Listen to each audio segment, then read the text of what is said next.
Welcome back. After payroll is processed, the salary data should be uploaded to the bank and approved so employees get paid on time.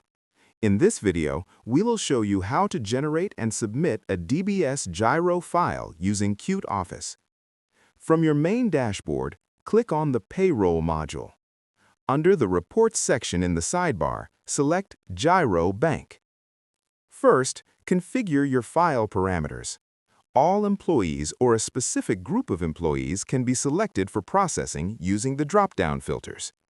Ensure the origin bank is set to DBS, then click the Generate and Download button. You are now on the View DBS Bank Submission list. Review the details carefully. The employee account number and exact salary amount are saved directly to this file. Click Proceed with File Download. Save the text file to your local computer. Please note, the downloaded file cannot be altered. Any alterations will invalidate the file and cause the bank to reject the upload. Next, log in to your DBS IDEAL corporate banking portal. On the left sidebar, click on Files. Under the Upload tab, browse for or drag and drop the file you just saved.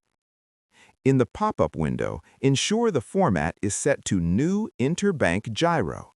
Select your payment date and make sure to check the box for Confidential File. Then click Confirm Upload and close the success message. To finalize the payment, the authorized approver will log in and navigate to Approvals on the left sidebar. Before approving, the approver can view the file details if needed. To proceed, check the box next to the pending payroll transaction, click Review and Approve, and then click Approve. You will be prompted to authenticate the transaction using your registered mobile device. Once verified, the salaries are successfully scheduled for disbursement. Your DBS salary submission is complete. Thanks for watching.